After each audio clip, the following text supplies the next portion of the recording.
செய்தியை பார்த்து வருகிறோம். இடையூறு விமர்சனங்கள் வந்தால் அதை கண்டு கொள்ளாமல் புன்னகையுடன் கடந்து செல்லுங்கள் என்று விஜய் அறிவுரை வழங்கியிருக்கிறார். மக்கள் பிரச்சினைகளில் கவனம் செலுத்துமாறு அவர் கூறியிருக்கிறார். சென்னையில் நடந்த தமிழக வெற்றிக் கழகத்தின் முதல் செயற்குழு கூட்டத்தில் அக்கட்சியின் தலைவர் விஜய் இதனை கூறியிருக்கிறார். கூடுதல் விவரங்களை செய்தியாளர் செந்தில்ராஜாவிடம் கேட்கலாம். செந்தில்ராஜா, வேறு என்னவெல்லாம் இந்த கூட்டத்தில் அவர் தெரிவித்திருக்கிறார்?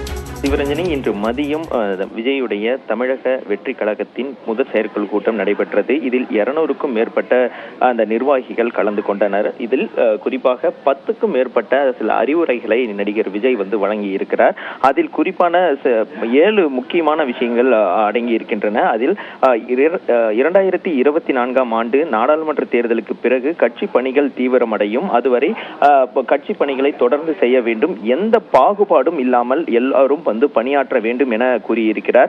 அது மட்டும் இல்லாமல் கட்சியை பற்றியும் கட்சி கொள்கை பற்றியும் தமிழக குக்கிராமங்களில் கூட கொண்டு சேர்க்க வேண்டும். குறிப்பாக 80 வயதில் இருப்பவர்கள் கூட, 80 வயதை கடந்தவர்கள் கூட நம் கட்சியை பற்றி தெரிந்து வைத்திருக்க வேண்டும், அவர்களிடம் கொண்டு சேர்க்கும் வகையில் இந்த பணிகளை மேற்கொள்ள வேண்டும் என்று கூறியிருக்கிறார். அது மட்டும் இல்லாமல் மக்கள் பிரச்சனைகளில், பொதுமக்களுடைய பிரச்சனைகளில் அதிகம் கவனம் செலுத்த வேண்டும் எனும் கேட்டுக்கொண்டிருக்கிறார் சிவரஞ்சனி.